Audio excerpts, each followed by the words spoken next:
This conference will now be recorded.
Good morning બાળકો.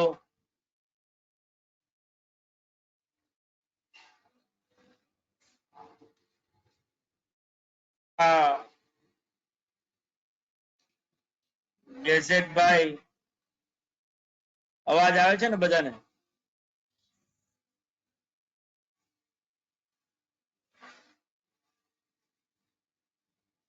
Good morning, આ sir. 3-4 good morning. તો ગેઝેટભાઈ 3-4 દિવસથી તો ઈ કામ ઉપર આવ્યો નથી અને આમે બહુ કામમાં બહુ નબળો છે અને ખબર નથી પડતી શું કરવું એનું. તે રેફરન્સ આપ્યો તો એટલે કામ ઉપર રાખ્યો.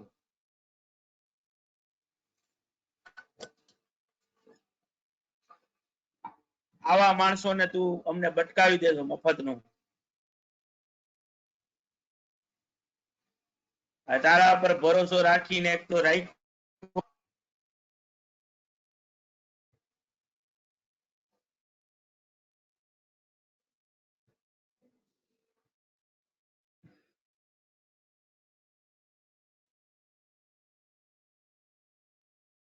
હવે આવ્યો ને અવાજ? વોઇસ ક્યાંથી જાય એમ તો? હા, એટલે હવે નેક્સ્ટ ટાઈમ આવા માણસના રેફરન્સ નહીં આપતો ભાઈ ગેજેટભાઈ. હાવ ભંગારીઓ અને બોગસીઓ માણસ આપો.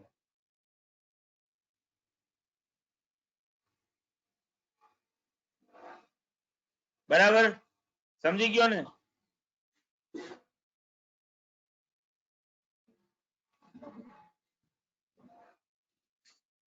નવીન ની વાત કરું છું. નવીન ની ગેજેટભાઈ કીધું ને કે નવીન માં બોલો કઈક, તો નવીન ની વાત કરી.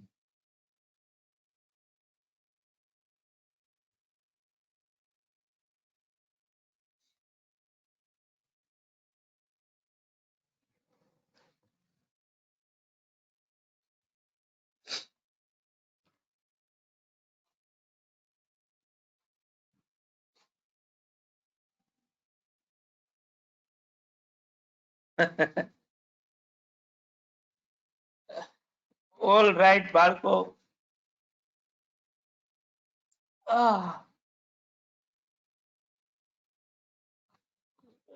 બાપા હજી થાક ઉતરો નથી.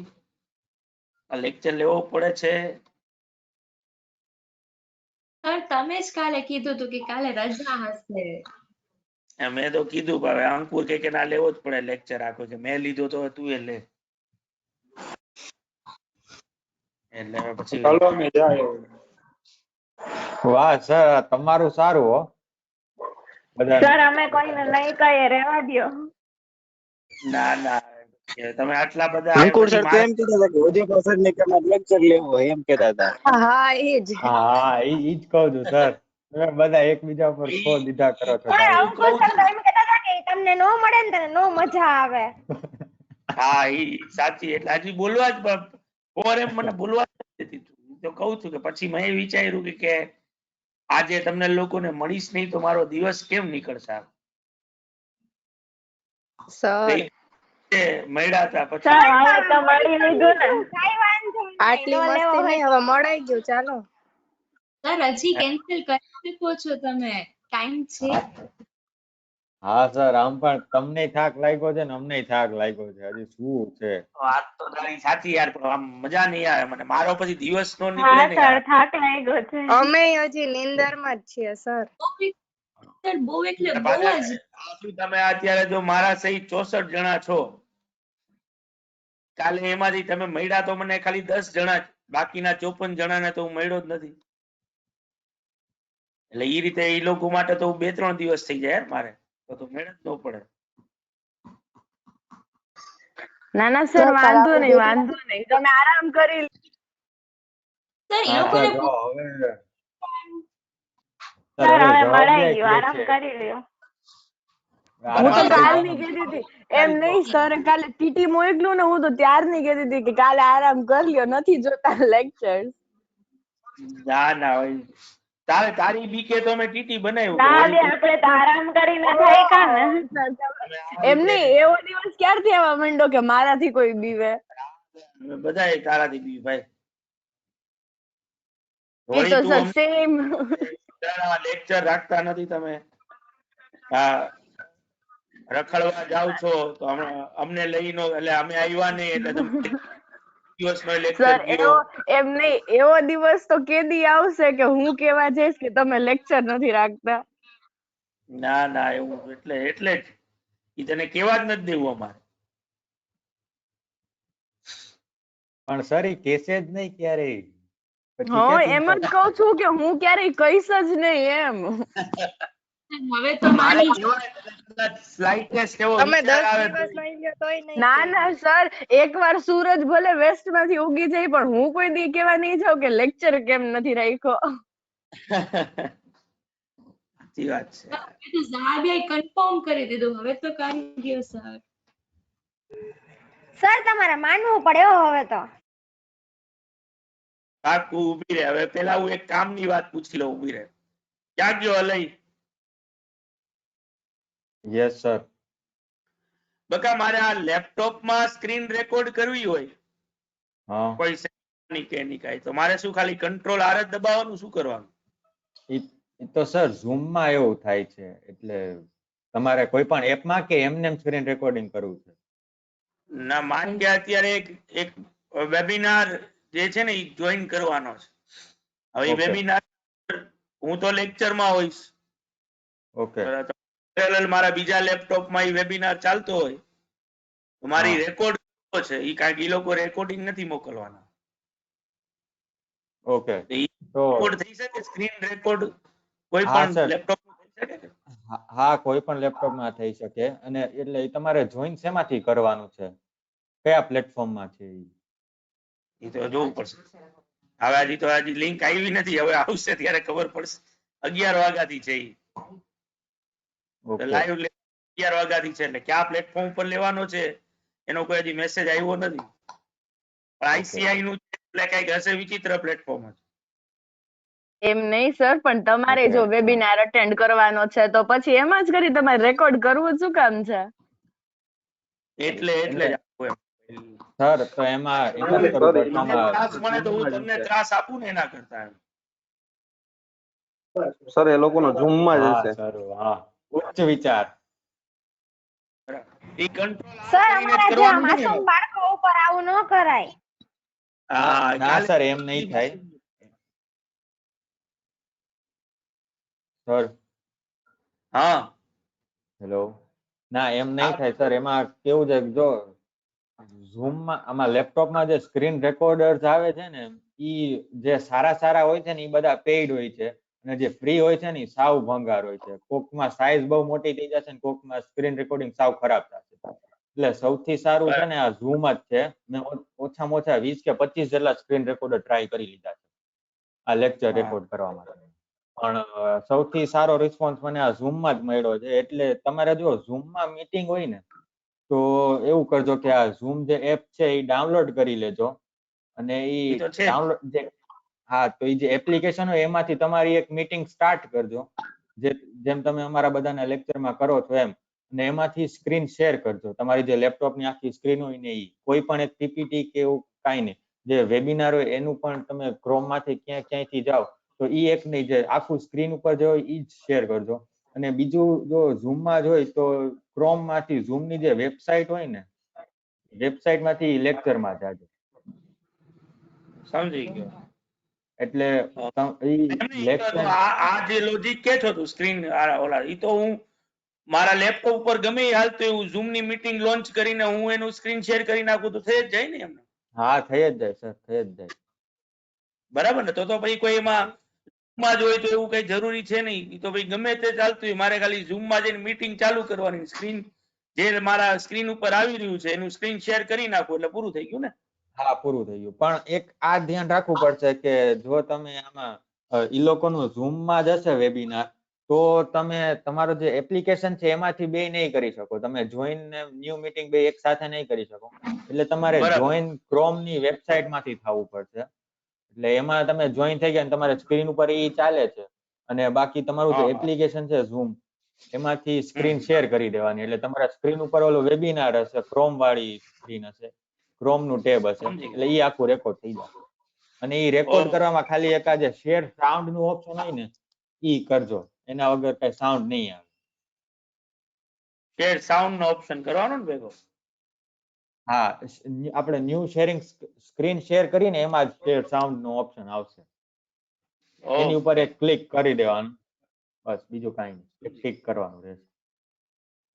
પાક્કું લે. ઓકે બાળકો, તો હવે આપણે આપણા ઓલા ઉપર આવીએ. જો તમારે મેં લીધો તમને મોકલેલો છે મટીરિયલ કોસ્ટિંગ નો, એ લીધામાં ક્વેશ્ચન નંબર 19 તમને જોવા મળશે. અત્યારે સ્ક્રીન ઉપર અમે ક્વેશ્ચન લઈ લીધો છે. આ આપણા લીથાનો ક્વેશ્ચન છે બાળકો, જેમાં કીધું છે કે at what price per unit would part number 832 be entered in the store ledger invoice was received from the supplier. જેમાં ઇનવોઇસ આપણને મળ્યું છે 200 યુનિટ્સ આપણે પરચેસ કર્યા છે 832 ના 5 રૂપીસ ના ભાવથી, જેમાં 20% નું ટ્રેડ ડિસ્કાઉન્ટ છે, બરાબર. જેમાં જીએસટી એડ કર્યો 15% લેખે એટલે 920 રૂપિયા થયા, અને પેકિંગ ચાર્જર ના એડ કર્યા છે જે નોન રિટર્નેબલ બોક્સીસ છે 50 રૂપીસના. આ રીતે 970 રૂપિયાનું ઇનવોઇસ આપણને મળ્યું છે. ભેગી નોટ આપેલી છે કે 2% discount will be given for the payment in 30 days છે, અને document substantiating payment of duty enclose for claiming GST credit, બરાબર. આ પણ આપણી પાસે ટૂંકમાં જે જીએસટી આપણે પે કરી રહ્યા છીએ એની ક્રેડિટ આપણને મળશે, બરાબર. એ પણ ત્યાં છે જ. તો ઓબ્વિયસલી હવે જો મારે એ જાણવું હોય કે પ્રાઇસ પર કેજી કેટલા રૂપિયા, તો 200 યુનિટ્સ માં તો કોઈ લોસ થાય એવું ક્યાંય આપ્યું નથી, એટલે યુનિટ્સ તો 200 ના 200 જ રહેશે. આ 200 યુનિટ્સ ની લેન્ડેડ કોસ્ટ શું એ હું જો ગણી લઉં, બરાબર છે, તો એ લેન્ડેડ કોસ્ટ ને મારે 200 યુનિટ્સ થી પછી ડિવાઈડ જ કરવાની આવે. એટલે આ ક્વેશ્ચન લખવાની તો કોઈ રહેતું નથી, તમારે તમે જે ફેર બુક બનાવો છો એમાં નંબર 1 લખી નાખજો. ક્વેશ્ચન 19 આપણે કરી રહ્યા છીએ, કારણ કે આનો લીથો તમને પછી લેટર પોર્શનમાં તો મળવાનો છે જ. અત્યારે તમારી પાસે સોફ્ટ કોપીમાં તો છે જ. બધાને સમજાવો આ ક્વેશ્ચન શું છે બાળકોએ?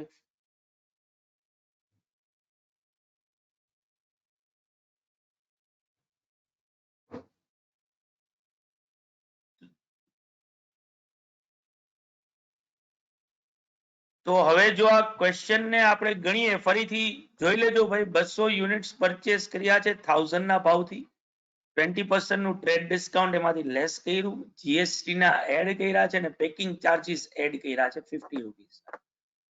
નોટ્સમાં કીધું છે કે 2% નું કેશ ડિસ્કાઉન્ટ તમને મળે એમ છે જો તમે 30 ડેઝ ની અંદર પેમેન્ટ કરો તો, અને જીએસટી જે પે કરી છે એની ક્રેડિટ ક્લેમ કરી શકો એને રિલેટેડ ડોક્યુમેન્ટ્સ આના અંદર આપણે એન્ક્લોઝ કરેલા છે, બરાબર. તો જો હવે આ બેસિસ ઉપર હું આની લેન્ડેડ કોસ્ટ ગણવા જાઉં તો ઓબ્વિયસલી લેન્ડેડ કોસ્ટના મિનિંગ પ્રમાણે પરચેસ કોસ્ટ 1000 ની છે, અને એમાં જો કોઈ ટ્રેડ ડિસ્કાઉન્ટ મળતું હોય તો ઓબ્વિયસલી એ લેસ થાય. 200 રૂપિયા લેસ કરવાના આવે એટલે ટોટલ કોસ્ટ આવી 800 રૂપિયાની. હવે ક્વેશ્ચનમાં મને ભેગું જીએસટી આપ્યું હતું 120 રૂપીસ. આ જીએસટી એડ કરવું કે ન કરવું, તો કે જો હું જીએસટી એડ કરીશ ને તો પછી પાછળથી મારે એને લેસ પણ કરવું પડશે, કારણ કે એને રિલેટેડ ક્રેડિટ ક્લેમ કરી શકું. એ રિફંડેબલ ટેક્સ બને છે. તો હું ફર્સ્ટ પ્લેસ ઉપર એને એડ જ ન કરું તો મારે લેસ કરવાની કોઈ વાત આવતી નથી, એટલે હું જીએસટી ને ઇગ્નોર કરીશ લેન્ડેડ કોસ્ટ ગણવા માટે. પણ એના પછીનો ખર્ચો હતો પેકિંગ ચાર્જીસ. પેકિંગ ચાર્જીસ પણ મારા લેન્ડેડ કોસ્ટનો પાર્ટ બને, સબ્જેક્ટ ટુ એને વેચવાથી કોઈ રૂપિયા પાછા મળતા ન હોવા. તો મને બહુ સ્પેસિફિકલી ક્વેશ્ચનમાં કીધું છે જો કે 5 નોન રિટર્નેબલ બોક્સીસ છે. ધેટ મીન્સ કે 50 રૂપિયા મારે જ ભોગવવાના છે, અને રિટર્ન કરવાથી કોઈ રૂપિયા મને મળવાના નથી. તો આ એડ પેકિંગ ચાર્જર જે છે 50 એ એડ થશે તો મારી ટોટલ લેન્ડેડ કોસ્ટ આવશે 850 ની. અને હવે આના ઉપરથી જો કોસ્ટ પર યુનિટ ગણું તો total landed cost divided by purchase units, તો 850 ડિવાઇડેડ બાય 200 યુનિટ્સ, તો 4.25 રૂપીસ પર યુનિટ થાય. હવે વાત જે આવે એ આવે કે ભાઈ આપણે નીચે જે નોટ લખી હતી 2% કેશ ડિસ્કાઉન્ટ, તો એ પોર્શન આપણે શું કામ કન્સિડર નથી કર્યો, તો એને રિલેટેડ આપણે નોટ્સ લખીશું કે શું કામ આપણે આ કન્સિડર નથી કર્યો. તો કે ઓબ્વિયસલી કેશ ડિસ્કાઉન્ટ જે છે એ પરચેઝ રિલેટેડ ડિસ્કાઉન્ટ નથી, એ પેમેન્ટ રિલેટેડ અર્લી પેમેન્ટ કરો ને એના માટે આપવામાં આવતું ડિસ્કાઉન્ટ છે. તમે પરચેસ કર્યું છે એટલે એ ડિસ્કાઉન્ટ નથી મળતું. પરચેસ કર્યું છે એટલા માટેનું ડિસ્કાઉન્ટ ટ્રેડ ડિસ્કાઉન્ટ છે, જે તો આપણે કોસ્ટમાંથી લેસ કરી જ નાખ્યું છે. એટલે કેશ ડિસ્કાઉન્ટ જે છે એ બેઝિકલી ઇન્ટરેસ્ટ અને ફાઇનાન્શિયલ ચાર્જીસ તરીકે ગણવામાં આવે છે, જે ઓબ્વિયસલી આપણે મટીરિયલ વેલ્યુએશન ના પાર્ટમાં લેતા નથી. એટલે આને તમે ઇન્કમ તરીકે લઈ શકો, પણ એ તમારા પીએનએલ એકાઉન્ટમાં સીધું ક્રેડિટ થાય, એ કોસ્ટમાંથી લેસ નો થાય. બરાબર. અને બીજું જીએસટી જે પે કર્યું છે એની ઇનપુટ ક્રેડિટ અવેલેબલ છે. બરાબર. એટલે આપણે એને એડ નથી કરી. બરાબર. એની નોટ પણ આપણે લખી નાખી. બરાબર. તો સૌથી પહેલા તો આ કેલ્ક્યુલેશન આખું 850 નું ને 4.25 રૂપીસ પર યુનિટ કોસ્ટ ગણી નાખો. એટલું થઈ જાય એના નીચે પછી નોટ્સ એવું ટાઇટલ આપો. તમે ત્યાં પહોંચો એટલે મને કયો, એટલે હું સ્લાઇડને ચેન્જ કરું.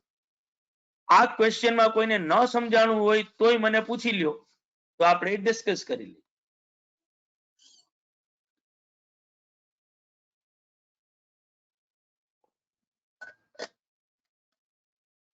ક્લિયર છે ને ભાઈ બધાને?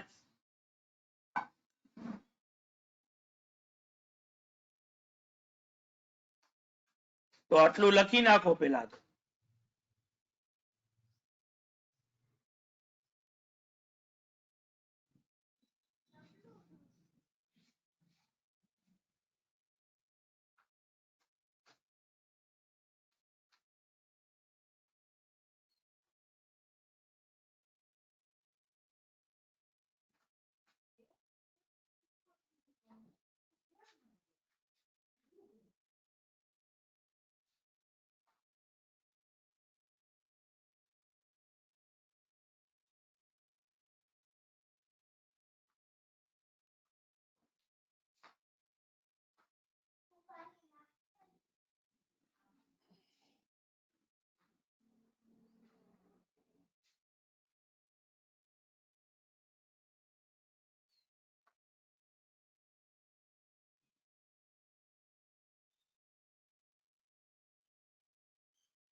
કોઈ બાકી નથી ને? તો હવે આ નોટ્સ લખવાની છે.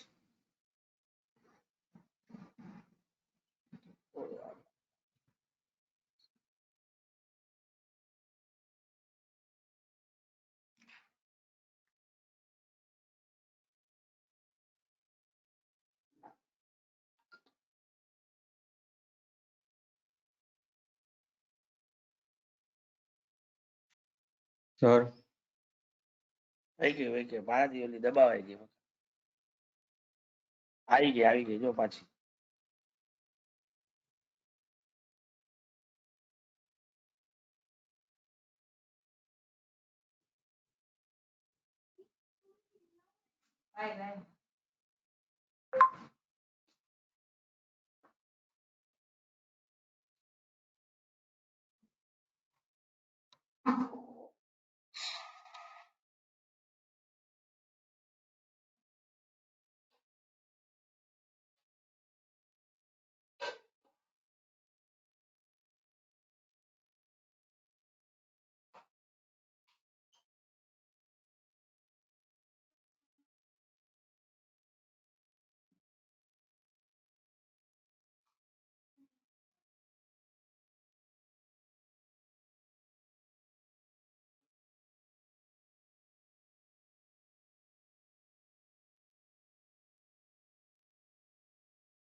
લખાઈ ગયું ને?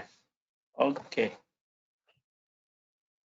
તો હવે જો તમારા લીથામાં ક્વેશ્ચન નંબર 22 છે, મેં એની પણ આપણે સ્લાઇડ બનાવી નાખી છે. પહેલા તો આ ક્વેશ્ચન વાંચી લ્યો, વંચાઈ જાય એટલે મને કયો.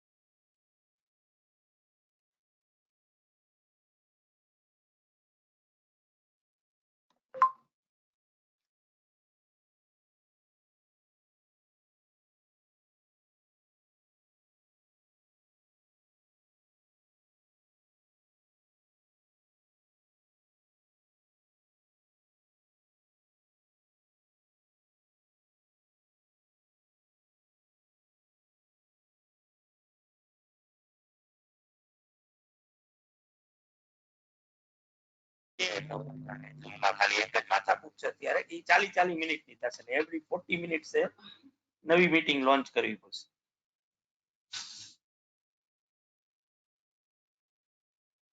મને કયો છો સર?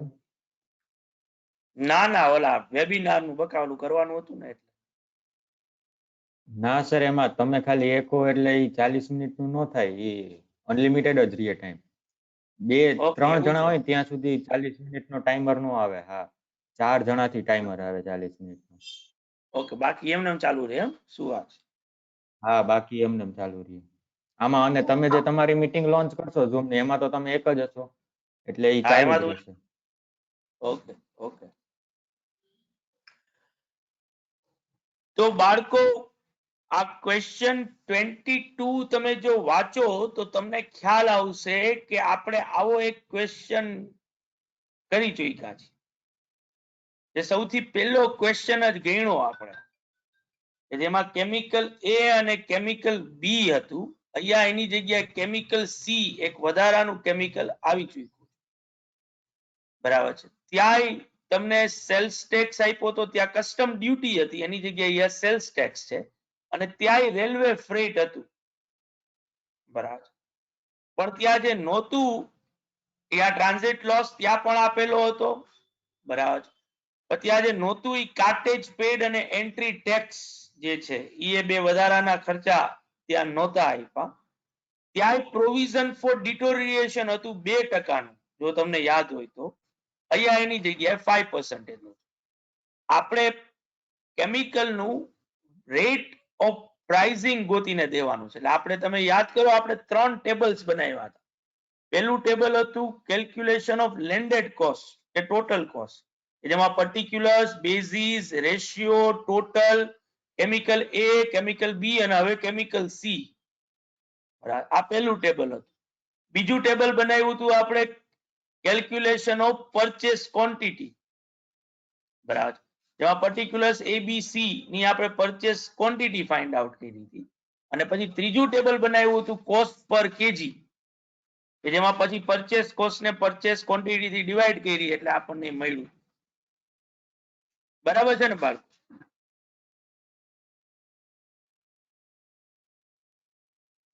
યાદ આવે ને? તો પરચેસ કોસ્ટ તો ક્વેશ્ચનમાં આપેલી જ છે. સેલ્સ ટેક્સ ને જો તમારે વેચવો હોય તો એબીસી ઉપર તમારે એને અલોકેટ કરવો પડે. એબીસી રિલેટેડ અપ્રોપ્રિએટ બેઝ તમારે ગોતવાનો થાય. ક્વેશ્ચનમાં જોવાનું કે એબીસી માટે એક્સક્લુઝિવ ડેટા કયો આપ્યો છે, તો કે એબીસી ની ક્વોન્ટિટી આપી છે, એબીસી ની પરચેસ કોસ્ટ આપી છે, એબીસી ની ટ્રાન્ઝિટ કાર્ટેજ પેડ આપી છે, અને એબીસી ની એન્ટ્રી ટેક્સ આપી. તો તમારે ખાલી સેલ્સ ટેક્સ નો ડાયરેક્ટ રિલેશનશિપ કોની સાથે હોય? એને કાર્ટેજ સાથે કોઈ લેવા દેવા? તો કે નહીં. એને એન્ટ્રી ટેક્સ સાથે કોઈ લેવા દેવા? તો કે નહીં. બરાબર. એના પરચેસ ક્વોન્ટિટી સાથે કોઈ લેવા દેવા? તો કે અહીંયા પણ મારો આન્સર ના જ આવે. એને લેવા દેવા પરચેસ કોસ્ટ સાથે, જે રીતે આપણે કસ્ટમ બ્યુટીના અંદર કર્યું હતું બરાબર. તો ઓબ્વિયસલી એ તારા માટે પરચેસ થાય, એના માટે સેલ્સ થાય. બરાબર. તો પરચેસ કોસ્ટ જે છે ઈ એનો એક આઈડિયલ બેઝ બને જો સેલ્સ ટેક્સ ને વેચવું હોય તો. આ જ રીતે રેલવે ફ્રેટ ને વેચવા માટે કયો રેશિયો લ્યો તમે બાળકો? પરચેસ કોસ્ટ કે પરચેસ ક્વોન્ટિટી? purchase quantity. બરાબર. પરચેસ ક્વોન્ટિટી તમારા માટે એક આઈડિયલ બેઝ બનશે. બાકી કાર્ટેજ અને એન્ટ્રી ટેક્સ તો કઈ રીતે વેચવું ઈ ક્વેશ્ચનમાં આપેલું જ છે. તો તમને હવે હું 7 મિનિટ જેવો સમય આપું છું. બરાબર. પેલા લેન્ડેડ કોસ્ટ ગણો. લેન્ડેડ કોસ્ટ થઈ જાય ઈ ટેબલ બનાવી લ્યો. એના પછી પરચેસ ક્વોન્ટિટી નું ટેબલ બનાવો અને એના પરથી મને કહો કે પ્રાઇસ પર કેજી એબીસી ની શું આવશે. બરાબર. ત્યાં હું જરાક અમારા વેબિનારમાં હું એન્ટર થઈ જાઉં. તમે 7 મિનિટમાં ગણીને તૈયાર રાખો, પછી આપણે ટેલી કરીએ કે તમારો આન્સર સાચો છે કે નહીં.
અલે ઓલું તું શેર સાઉન્ડ નું મને કહેતો તો ઈ ક્યાંથી ઓપ્શન મળશે ઝૂમ માં?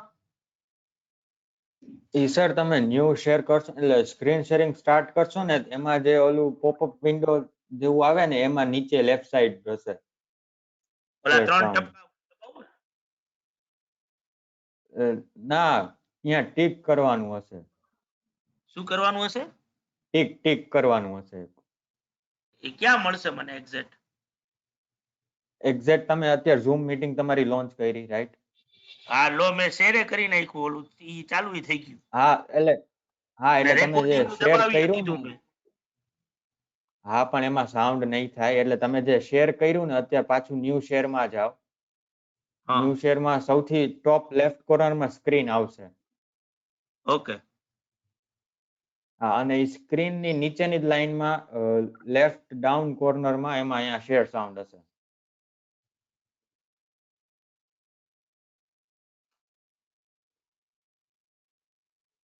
ઈ જે પોપઅપ વિન્ડો આવે છે ને એમાં જ.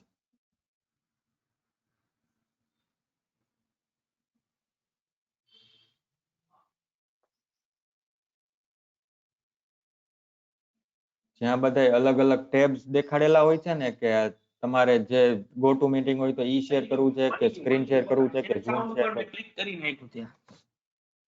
હા બસ ઓકે. છે ને એમાં? રેડી.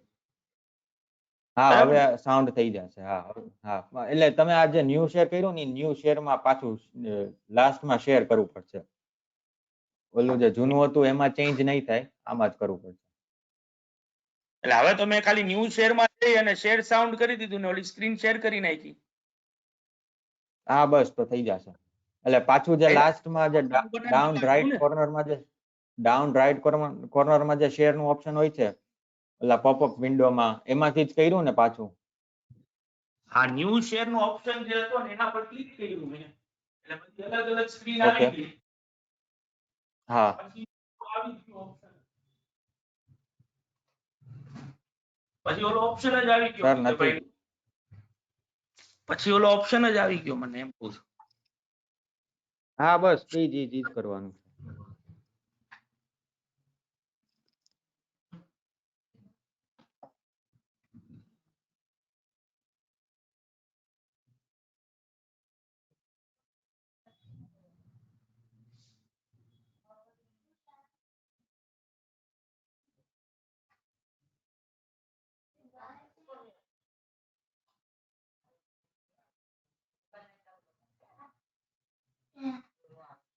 અવાજ કેમ નથી આવતો? આવે કનેક્ટિંગ આવે છે. ઈ જ્યાંથી બોલતું તને અવાજ નથી સંભળાતો ને એની એવું તો ટેસ્ટ માઇક્રોફોન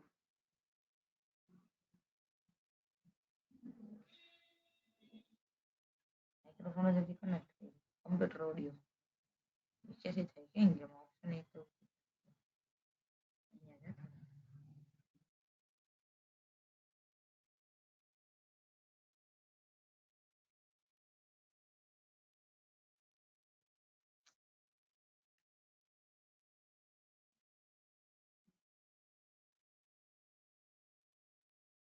શેર કર્યું એટલે હવે તો બંધ કરીને એકવાર જોઈ ને વાંચો. સારી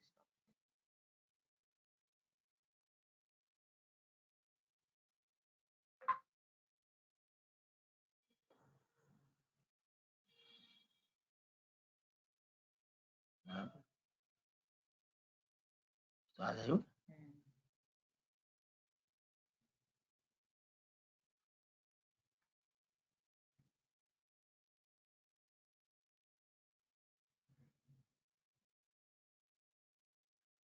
બહાર નીકળીને પાછી એકવાર જોઈન કર.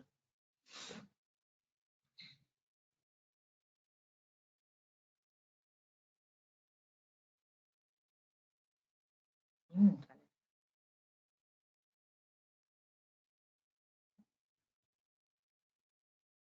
આ બધું બંધ કર. આટલું આટલું જે આ સેન્ટ પોલ આર્યનમાં કરે છે ને આ ડીજે એટલી એટલી ડિજિટલ શું લર્નિંગ ચાલુ રાખ. અરે હું અંદર જઈને પછી મેં લોગિન કર્યું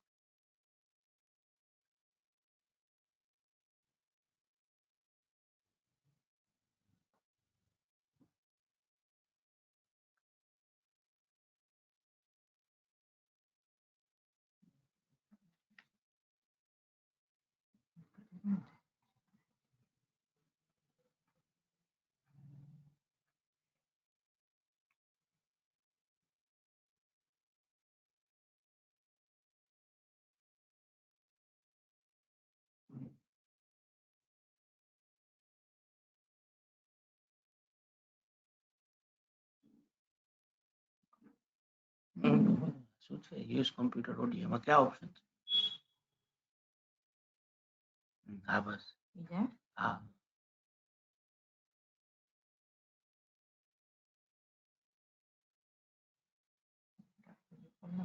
ના ના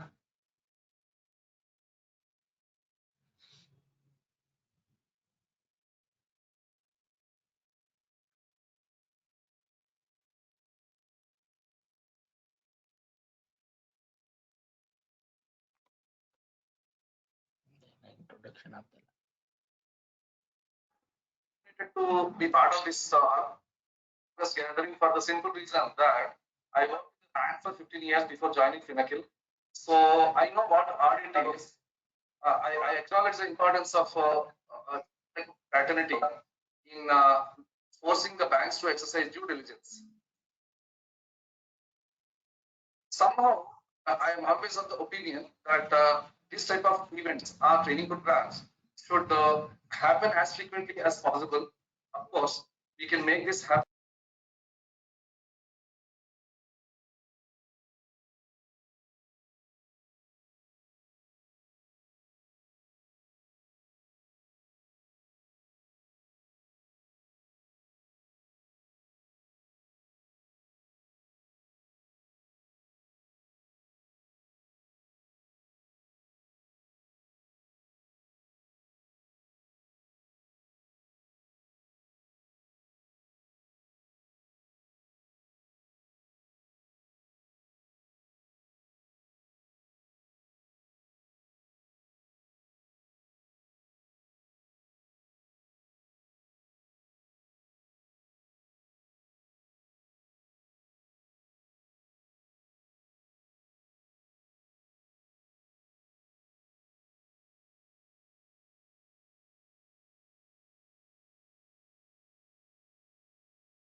થઈ ગયો બાળકો?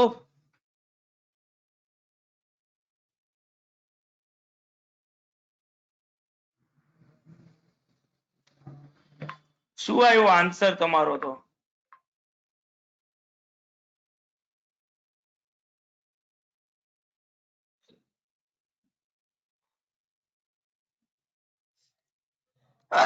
સોરી,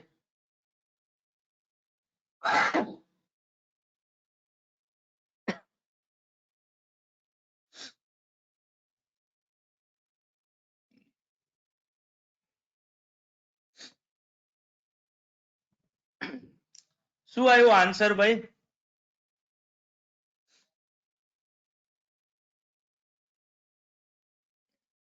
3.91, 4.82 અને 5.93.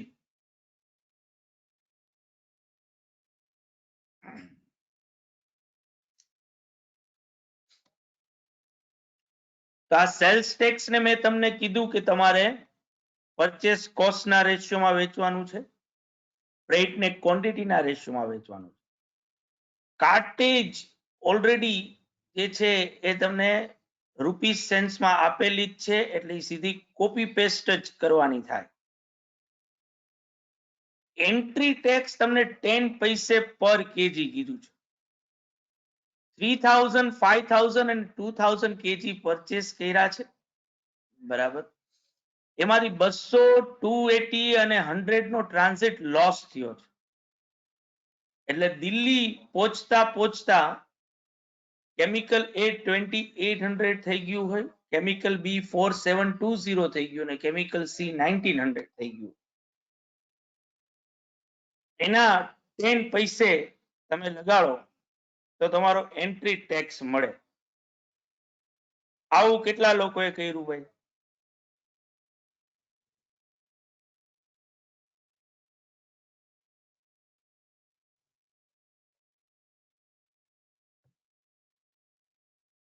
રાજે, ઈશિતે, હર્ષે, પ્રવીણે, ઓકે.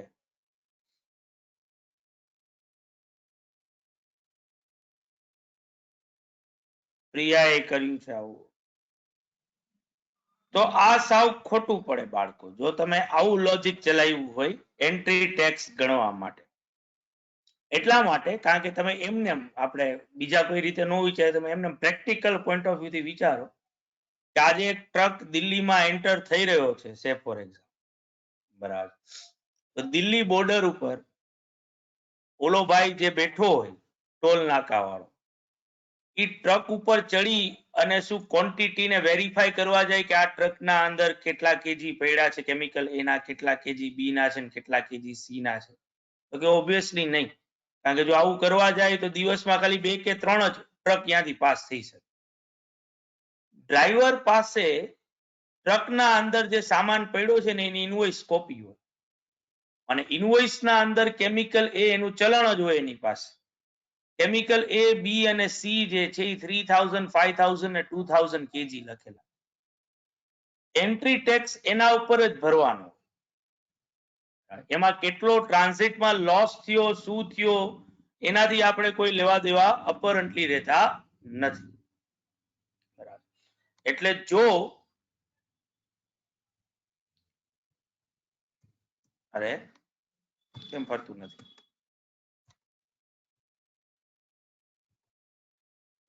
અરે વાહ, હા,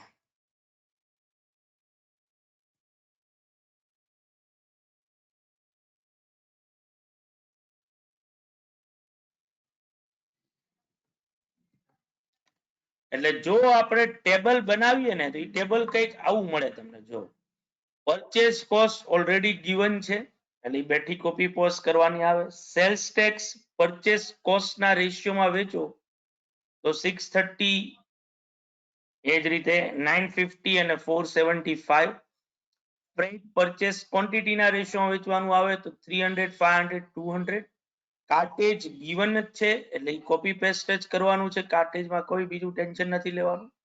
અને એન્ટ્રી ટેક્સ જે છે એ પણ પરચેસ ક્વોન્ટિટીના રેશિયોમાં થશે, બરાબર, એટલે 10 પૈસે પર કેજી છે, બરાબર, તો 10 પૈસે પર કેજી આના 3000, આના 5000 એટલે 500 અને 200 રૂપીસ છે.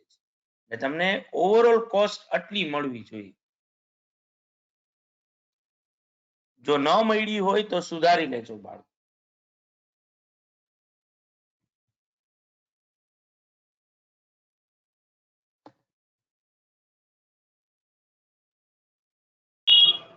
સર કાર્ટેજ પે નું ફરીથી સમજાવો.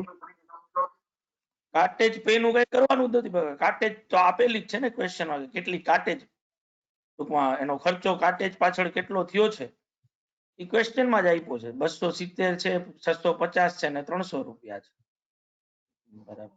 મારી સીધી કોપી મારાથી ઉલટા પુલટા, એટલે મારો કદાચ આ ટોટલ માં ભૂલ હશે. હા સર, એટલે જ મિસ્ટેક થઈ, મેં એટલે પૂછ્યું ફરીથી. 270 અહીંયા લખવાના છે, અહીંયા 650 છે.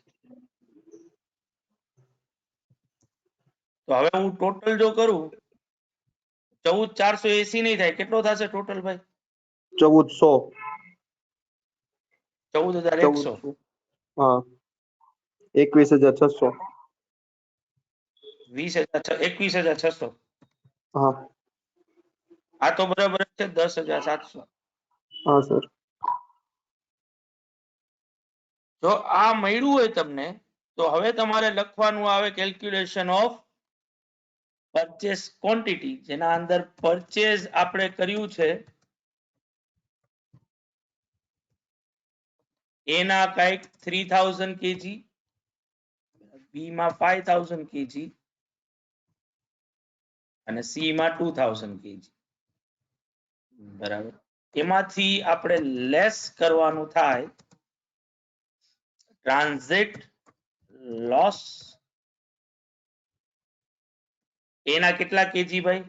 કે 200 કેજી, બરાબર ને? બી ના 280 ને? હા સર. હા સર. સી માં 100 કેજી. એટલે હવે મને મળે 2800 કેજી, 4720 કેજી અને 1900 કેજી, જેમાંથી હું લેસ કરીશ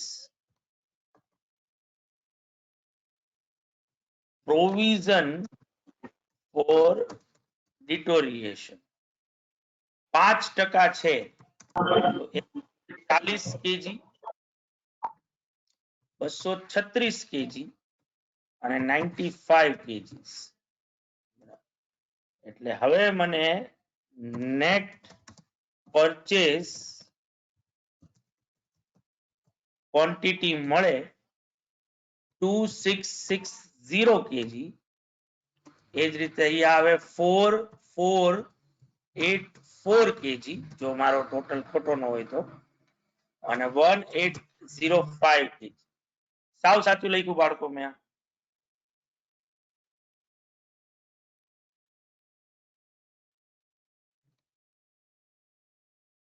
બરાબર તો હવે 14100 ને 2660 kg થી ડિવાઈડ કરો તો પર કેજી કેટલી કોસ્ટ આવે ભાઈ?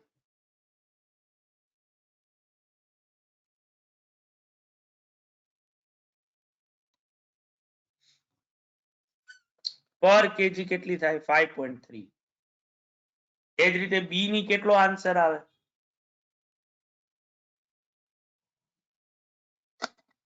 4.82 અને સી 5.93. 5.3 4.82 અને 5.93 આપણો આન્સર જે છે એ થશે. બરાબર છે બાળકો?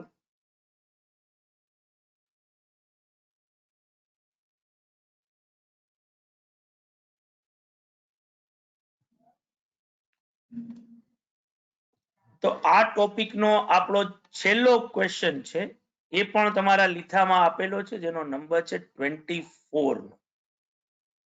બધાને પ્રીવિયસ ક્વેશ્ચન સમજાણો ને ભાઈ?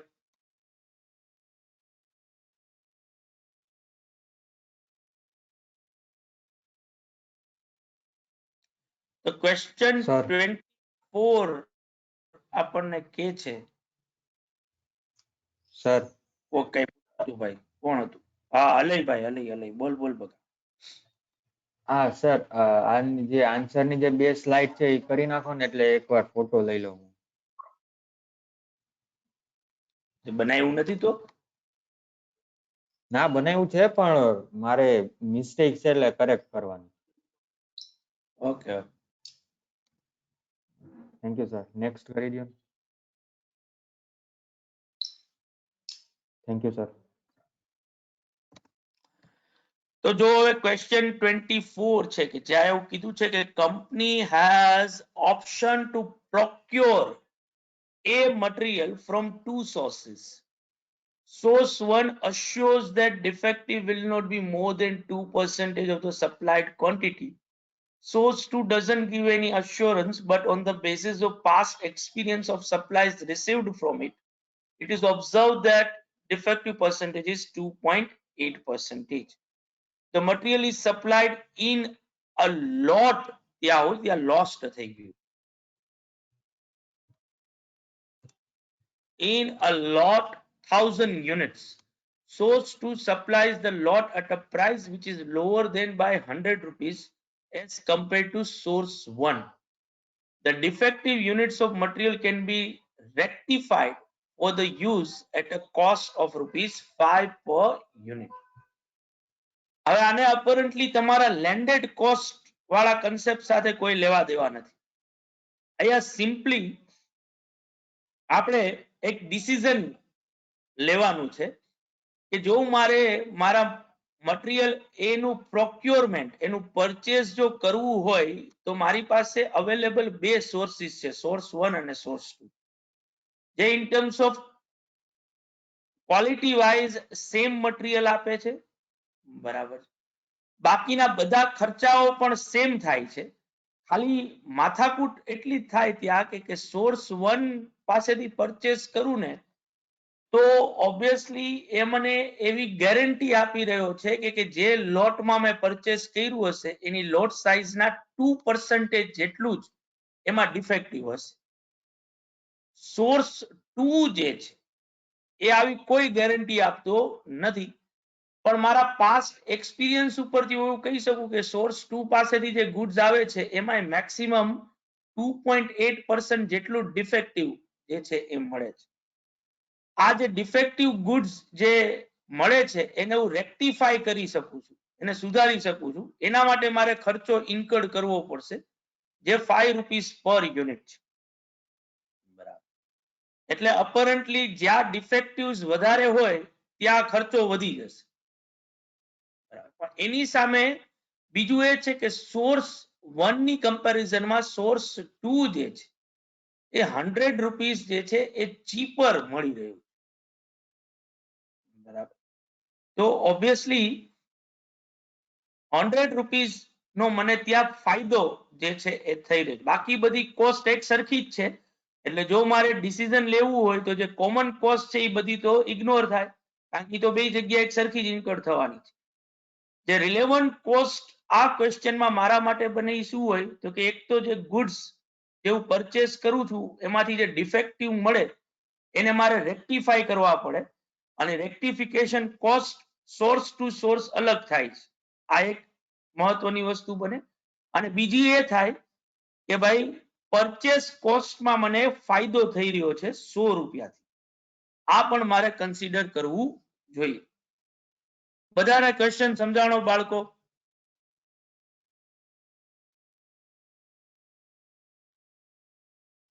તો જો હું આનું સોલ્યુશન કરું તો શું થાય, તો કે મારે એક આવું ટેબલ બનાવવાનું આવે, સોર્સ એ અને સોર્સ બી, જેમાં હું પરચેસ ક્વોન્ટિટી ઓબ્વિયસલી એની લોટ સાઇઝ કોમન જ છે, 1000 યુનિટ્સ ના જ લોટમાં મારે એને પરચેસ કરવાનું છે.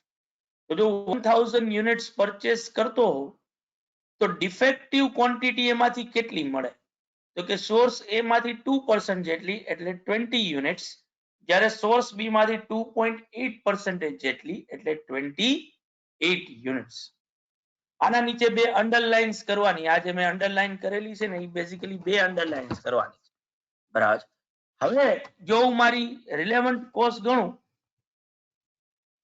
તો ઓબ્વિયસલી મારે રેક્ટિફિકેશન કરવું પડશે. તો અહીંયા જો 20 યુનિટ ડિફેક્ટિવ મળતા હોય તો 5 રૂપિયા લેખે મેક્સિમમ ખર્ચો 100 રૂપિયાનો થાય. સોર્સ એ પાસેથી પરચેસ કરું તો. સોર્સ બી પાસેથી પરચેસ કરું તો ત્યાં 28 યુનિટ જેટલા ડિફેક્ટિવ મળી શકે, તો એને સુધારવા માટેનો ખર્ચો 140 નો થાય. પણ એની સામે સેવિંગ મને થઈ રહ્યું છે પરચેસ કોસ્ટનું. તો 140 નો ખર્ચો તો થાય પણ સામે 100 રૂપિયા મારા બચે છે સોર્સ એની કમ્પેરિઝન. એટલે જો નેટ કોસ્ટ કરવા જાવ તો સોર્સ એમાં 100 રૂપિયા જેટલો ખર્ચો થાય, જ્યારે સોર્સ બી માં ખાલી 40 રૂપિયાનો ઇફેક્ટિવ ખર્ચો આવે. તો અપરન્ટલી મારા માટે ક્યુ મોસ્ટ ઇકોનોમિકલ છે, તો કે મોર ઇકોનોમિકલ સોર્સ બી માંથી ગુડ્સ પરચેસ કરું એ મારા માટે મોર ઇકોનોમિક. સમજાણું ને બાળકો?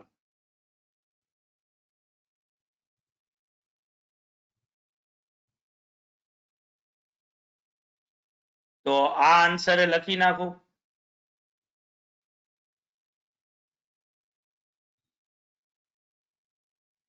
સર આ કયો ક્વેશ્ચન નંબર હતો? ક્વેશ્ચન નંબર હતો 24.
તો આટલું રાખીએ છીએ બાળકો.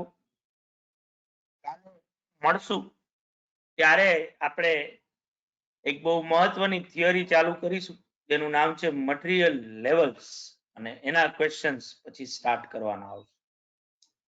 તો કાલે ભેગા થઈએ. આવજો બધા.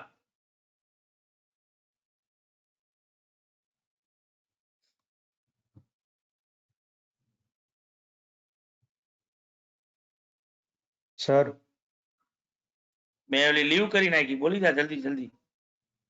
એટલે ના ઈ જ કે ઓલા સ્ક્રીન શેરિંગ માં રેકોર્ડિંગ માં ક્યાંય લોચો થાય કે અટકો તો કેજો એમ. પાકું પાકું પાકું બકા.